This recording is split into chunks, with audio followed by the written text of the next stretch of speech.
Good morning student.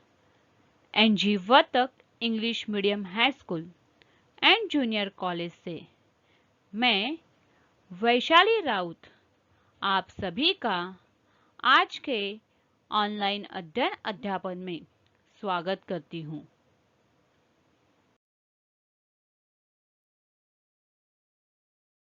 विद्यार्थियों, हम विषय हिंदी के तासिका में आज व्याकरण भाग सीखने वाले हैं।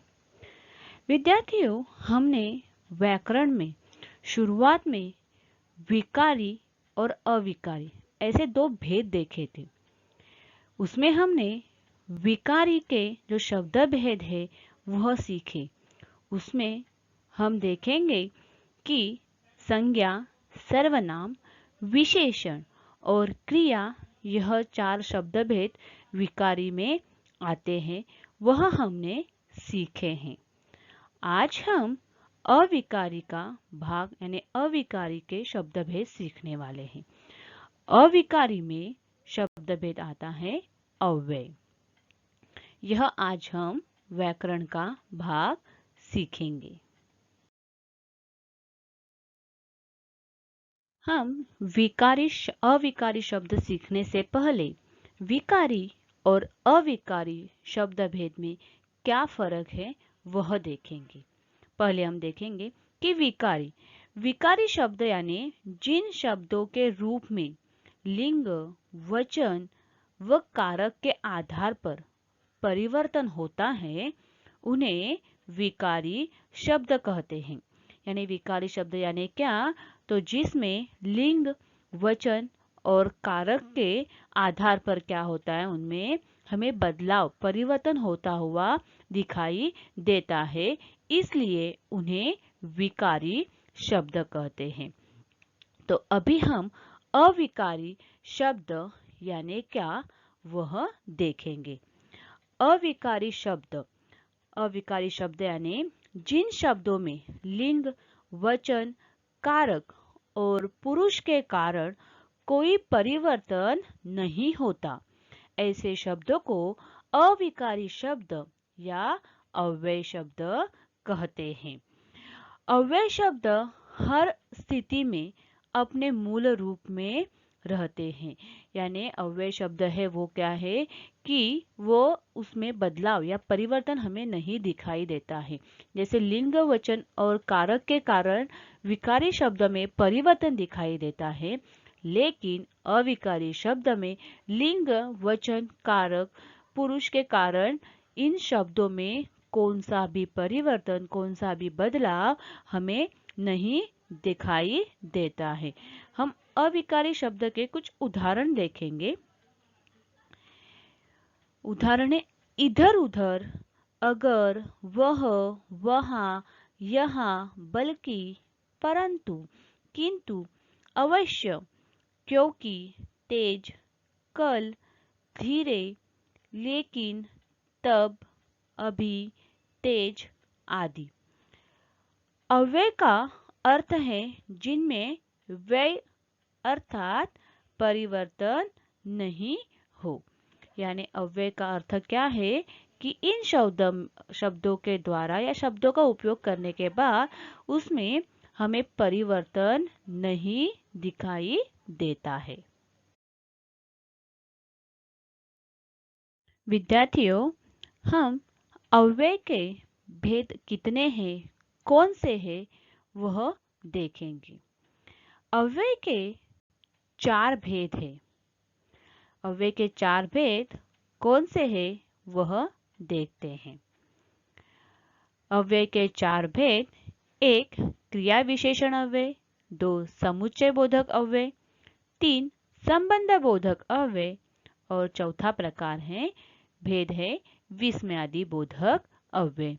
यह चार अव्यय के क्या है, भेद है। विद्यार्थियों, हमने अव्यय के चार कौन से भेद है वह देखे। हम अव्यय के एक एक करके भेद सीखेंगे। अव्यय का पहला भेद है क्रिया विशेषण अव्यय। क्रिया विशेषण अव्यय यानी जो अव्यय क्रियाओं की विशेषता बताते हैं, अर्थात जहाँ वाक्य में हमें पता चलता है कि क्रिया कैसे, कब और कहाँ हो रही है, उस शब्द को क्रिया विशेषण अव्यय कहते हैं। हम उदाहरण देखेंगे। उसने रात भर पढ़ाई की। धीरे धीरे समय बीतता गया। वह सदैव भयभीत रहता था।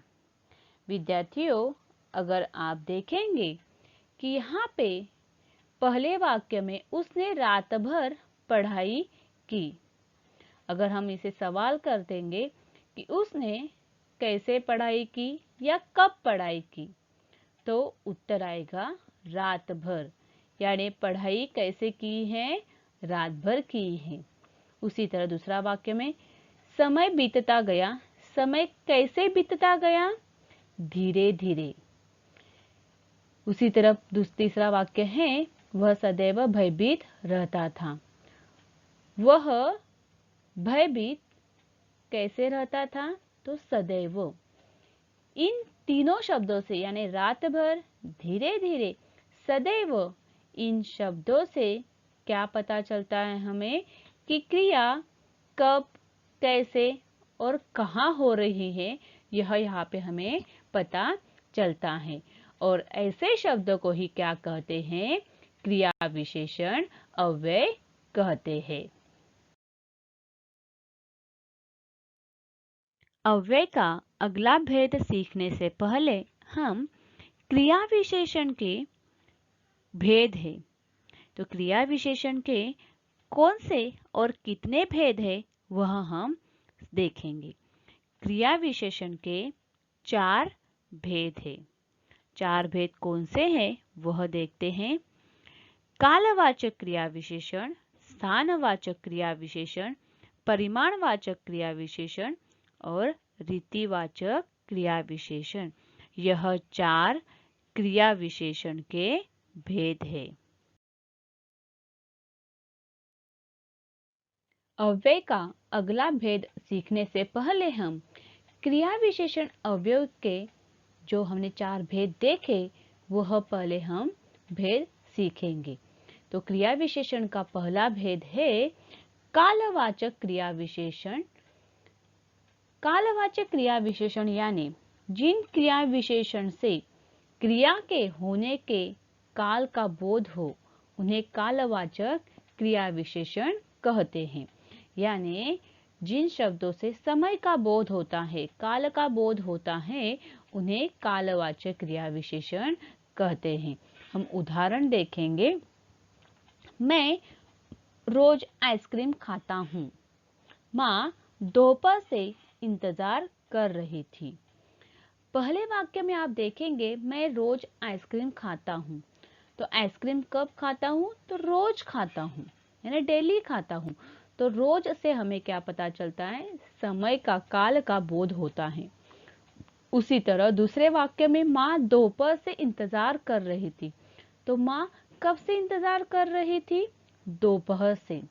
तो दोपहर से क्या पता चल रहा है, समय का पता चल रहा है। यानी रोज और दोपहर यह दोनों शब्द क्या है, कालवाचक क्रिया विशेषण अव्यय है। क्रिया विशेषण का दूसरा प्रकार है स्थानवाचक क्रिया विशेषण अव्यय। स्थानवाचक क्रिया विशेषण अव्यय यानी जिन क्रिया विशेषण से क्रिया के होने के स्थान का बोध हो उन्हें स्थानवाचक क्रिया विशेषण कहते हैं। यानी जिस शब्द से स्थान का, प्लेस का पता चलता है उन्हें क्या कहते हैं, स्थानवाचक क्रिया विशेषण अव्यय कहते हैं। हम उदाहरण देखेंगे। मैंने आसपास कई जगह फोन किए। दूसरा है सभी बाहर रुके खड़े थे। तो यहाँ पे आप देखेंगे कि पहले वाक्य में आसपास यानी आजू बाजू की जगह का पता चल रहा है, स्थान का, प्लेस का पता चल रहा है। उसी तरह दूसरे वाक्य में सभी बाहर रुके खड़े थे, यानी बाहर। तो इन दो शब्दों से हमें क्या पता चल रहा है कि प्लेस का यानी स्थान का पता चल रहा है, इसलिए आसपास और बाहर ये क्या हुए, स्थानवाचक क्रिया विशेषण अव्यय हुए। क्रिया विशेषण का तीसरा प्रकार है परिमाणवाचक क्रिया विशेषण अव्यय। परिमाणवाचक क्रिया विशेषण अव्यय यानी जिन क्रिया विशेषणों से क्रिया के होने के परिणाम का बोध हो, उन्हें परिमाणवाचक क्रिया विशेषण कहते हैं। जिस तरह हम बोलेंगे कि क्वांटिटी का पता चलता है, परिमाण का पता चलता है, क्वांटिटी का पता चलता है, उन्हें क्या कहते हैं, परिमाणवाचक क्रिया विशेषण अव्यय कहते हैं। हम उदाहरण देखेंगे। उदाहरण है परीक्षा के दिनों में कम खाना चाहिए, जितना पढ़ोगे इतनी सफलता पाओगे। तो हम जितना पढ़ोगे उतनी क्या होगी, हमें सफलता मिलेगी।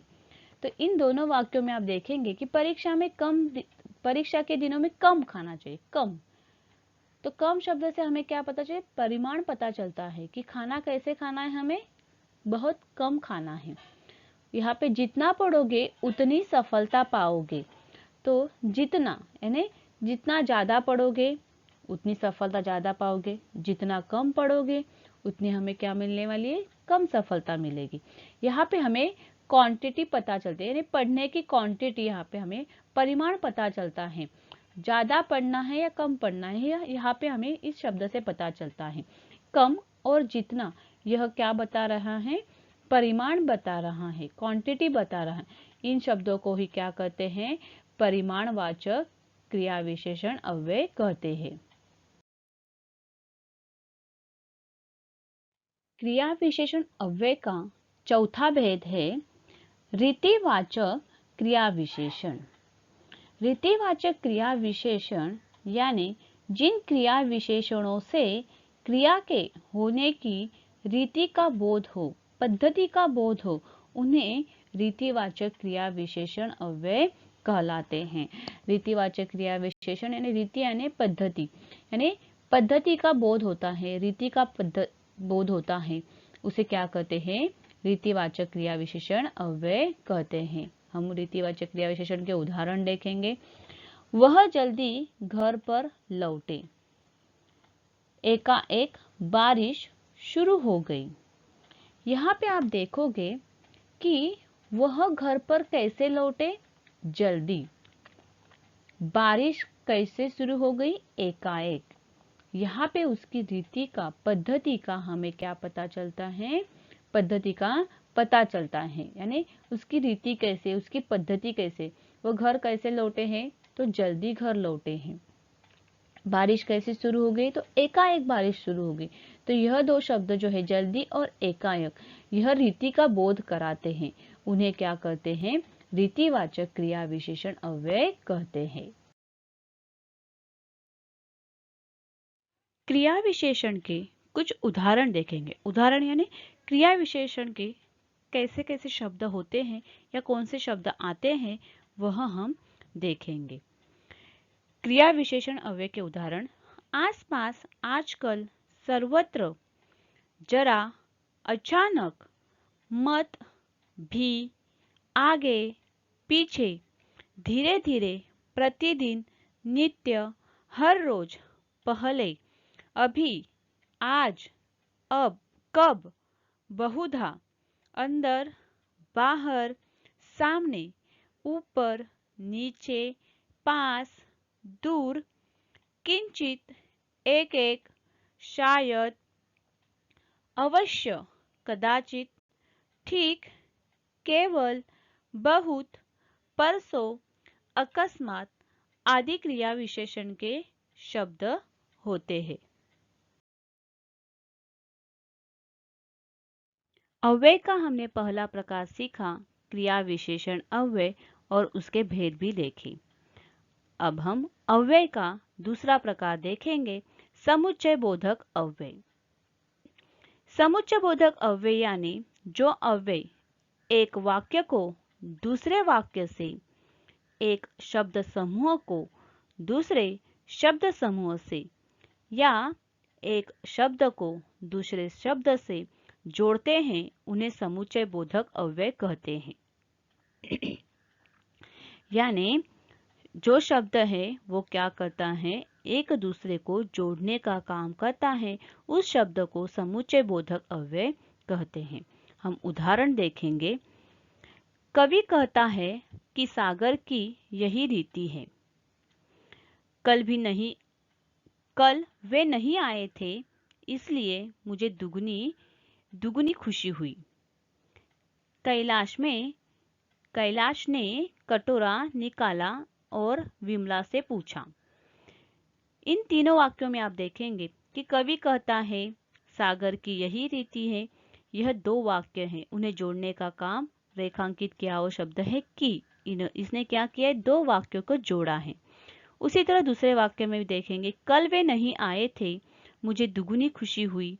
यह दो वाक्यों को जोड़ने का काम किसने किया है, इसलिए इस शब्द ने किया है। कैलाश ने कटोरा निकाला, विमला से पूछा। इन दो वाक्यों को जोड़ने का काम किसने किया है, और शब्द ने किया है। यानी दो वाक्यों को, दो शब्दों को, दो शब्द समूह को जोड़ने का काम जो करता है या जो शब्द करता है, उसे क्या कहते हैं, समुच्चय बोधक अव्यय कहते हैं। यानी तीनों वाक्यों में कि, इसलिए और यह क्या है, समुच्चय बोधक अव्यय है। हम कुछ उदाहरण देखेंगे। और, तथा, या, किंतु, अथवा, किंतु, परंतु, लेकिन, क्योंकि, इसलिए, एवं, कि, बल्कि, तो, पर, क्या, मगर, ताकि, जब तब, जो त्यों, जैसा वैसा आदि, यह शब्द क्या है, समुच्चय बोधक अव्यय के शब्द है।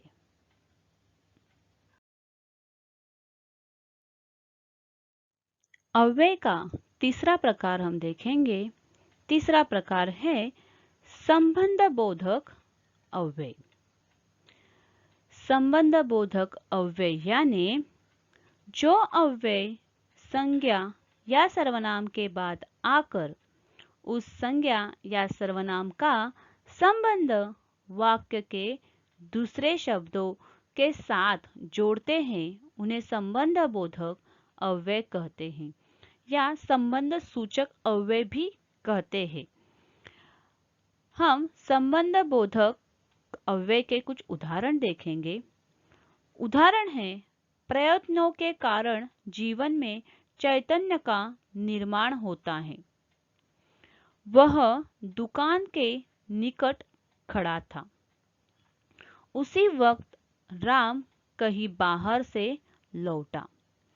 तो यहाँ पे हम देखेंगे कि संज्ञा या सर्वनाम का संबंध वाक्य के एक दूसरे शब्दों से जुड़ता है। जैसे प्रयत्न के कारण जीवन में चैतन्य का निर्माण होता है, यानी प्रयत्न करने के कारण क्या हुआ है, जीवन में चैतन्य का निर्माण हुआ है।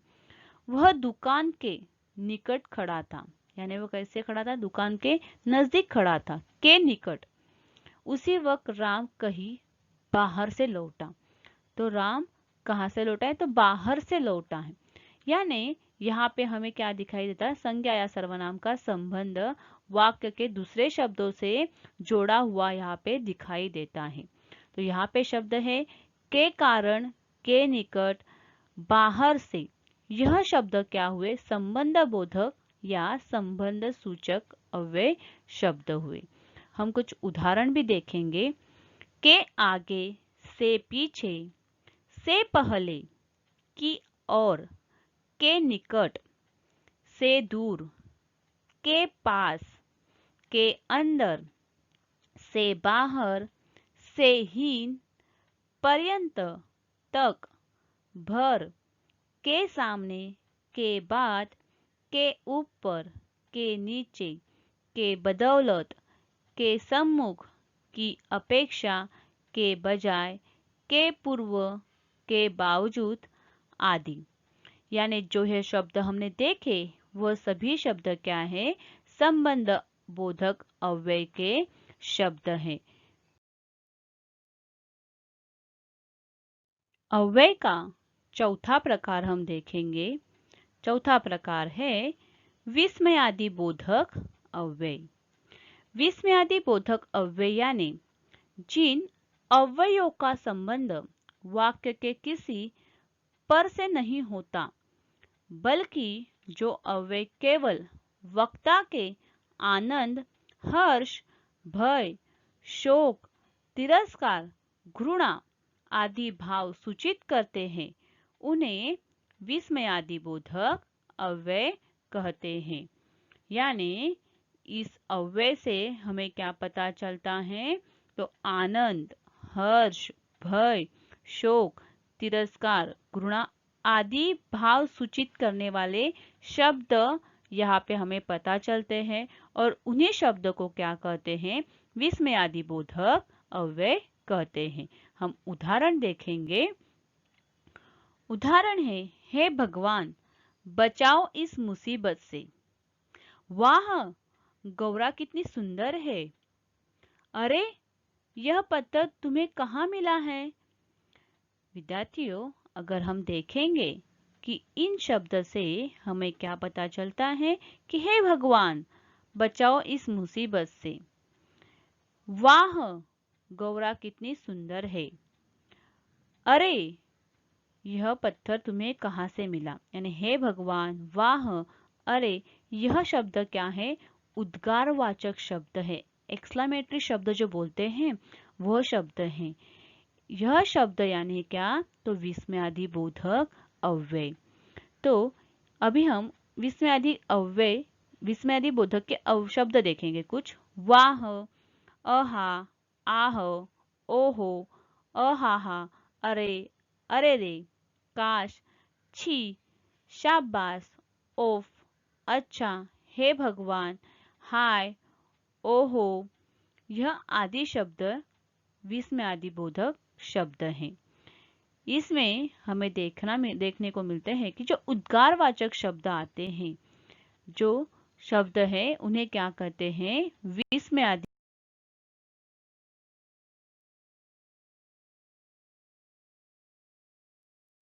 आज के तासिका में सिखाया हुआ व्याकरण का भाग आपको समझ में आया होगा।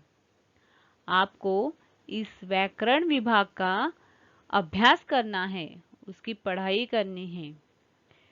फिर मिलेंगे अगले ऑनलाइन अध्ययन अध्यापन में। धन्यवाद।